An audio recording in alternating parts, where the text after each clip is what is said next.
एक समय की बात है। भानसिंह नाम के राजा एक राज्य पर राज करते थे। उनके राज्य के लोग बहुत ही खुश रहते थे। उनकी दो रानियां थीं। भानसिंह के एक खास मित्र थे जिनका नाम था सिद्धराज। सिद्धराज राजा भानसिंह के पड़ोसी राज्य के राजा थे। एक रात एक राज्य के राजा देवेंद्र ने चुपके से रात के अंधेरे में राजा भानसिंह के किले पर हमला कर दिया और धोखे से राजा भानसिंह को हरा दिया। राजा भानसिंह युद्ध में हार गए और हथकड़ियों में जीते हुए पड़ोसी राजा देवेंद्र के सामने पेश किए गए। राजा देवेंद्र अपनी जीत से बहुत खुश था और उसने भानसिंह के सामने एक प्रस्ताव रखा। भानसिंह, अगर तुम एक प्रश्न का उत्तर दे दोगे तो हम तुम्हारा राज्य तुम्हें वापस लौटा देंगे, या फिर उम्र कैद के लिए तैयार हो जाओ। प्रश्न ये है कि एक औरत को सचमुच क्या चाहिए होता है। इस सवाल का जवाब देने के लिए तुम्हारे पास सिर्फ 1 महीने का समय है। राजा भानसिंह ने यह प्रस्ताव स्वीकार कर लिया। वे कई जगह गए और विदुषियों, विद्वानों और कई प्रकार की स्त्रियों से मिले। एक दिन वो एक घरेलू महिला से मिले और उससे पूछ लिया, क्या मैं आपसे एक बात पूछ सकता हूँ? जी पूछिए। एक स्त्री को वास्तव में क्या चाहिए? मेरे अनुसार स्त्री की सारी खुशियाँ उनका परिवार है।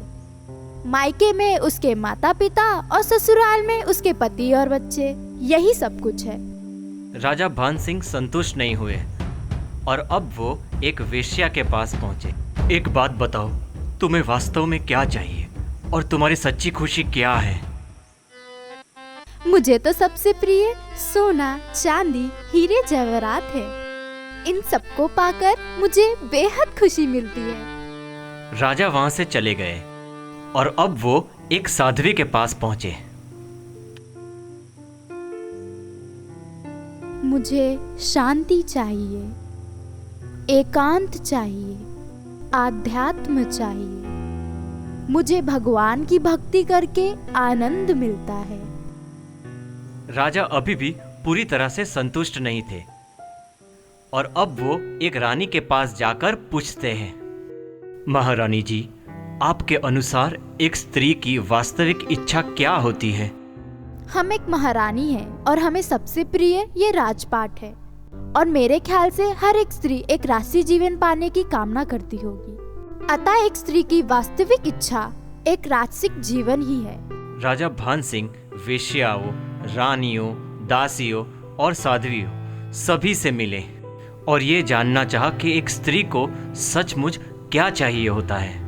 लेकिन इन सब की बातें सुनकर भी भानसिंह को संतुष्टि नहीं मिली। 1 महीना बीत रहा था और भानसिंह को कोई भी संतोषकारक जवाब नहीं मिला था।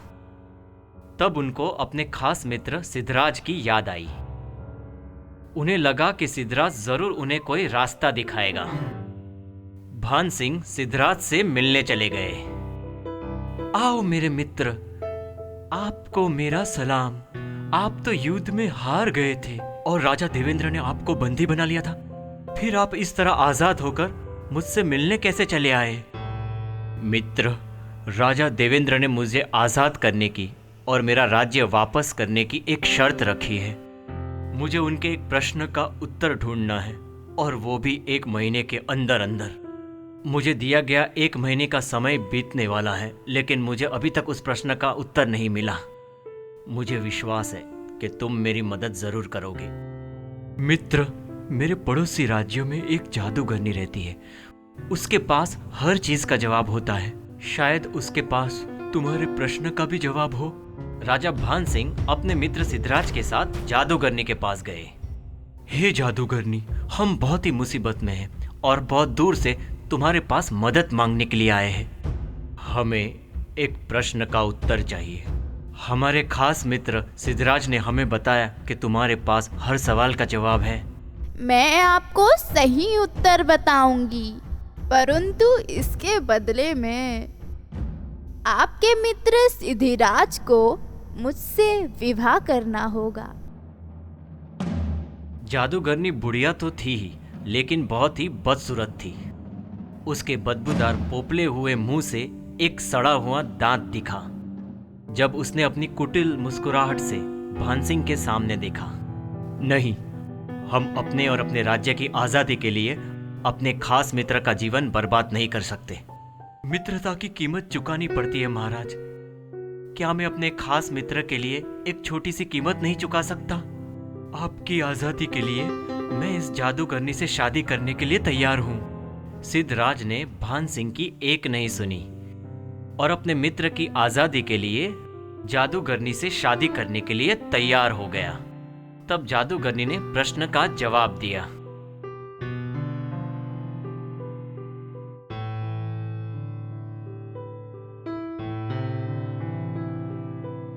ये जवाब सुनकर राजा भानसिंह बहुत ही संतुष्ट हुए और 1 महीने बाद राजा भानसिंह पड़ोसी राजा देवेंद्र के सामने हाजिर हुए।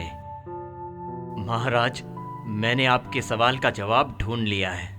अच्छा, तुमने बहुत सही वक्त पर सवाल का जवाब ढूंढा है भानसिंह। आज ये फैसला हो जाएगा कि या तो तुम्हें छोड़ दिया जाए या तुम्हें उम्र कैद की सजा दी जाए। चलो, अब अपना उत्तर बताओ। आपने पूछा था कि एक स्त्री को वास्तव में क्या चाहिए, तो इसका जवाब है स्त्रियां खुद फैसला लेने में आत्मनिर्भर बनना चाहती है। तुम्हारा उत्तर तो बहुत ही संतोषकारक है भानसिंह।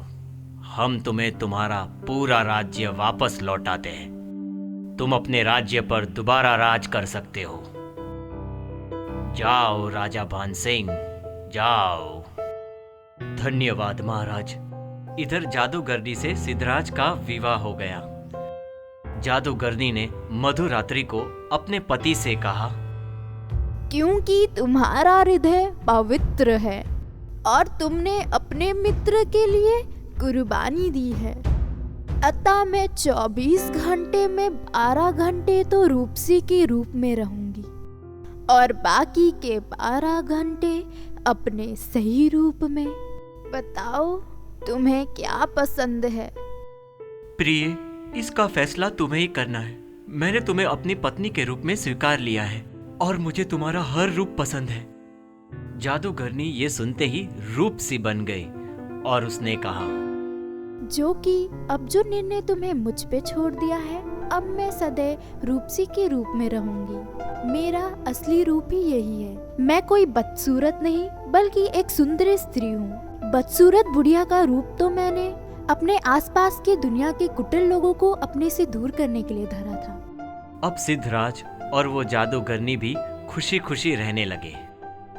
समाज की व्यवस्था ने औरत को बंदी बना दिया है, लेकिन मानसिक रूप से कोई भी औरत बंदी नहीं है। इसीलिए जो लोग अपनी पत्नी को घर की मालकिन बना देते हैं, वो लोग अक्सर बहुत ही सुखी रहते हैं। उसके जिंदगी के एक हिस्से को मुक्त कर दे और उसे अपने हिस्से के निर्णय खुद लेने दे। If you enjoyed this story, please like and subscribe our channel and press the bell icon to get future updates. And don't forget to comment.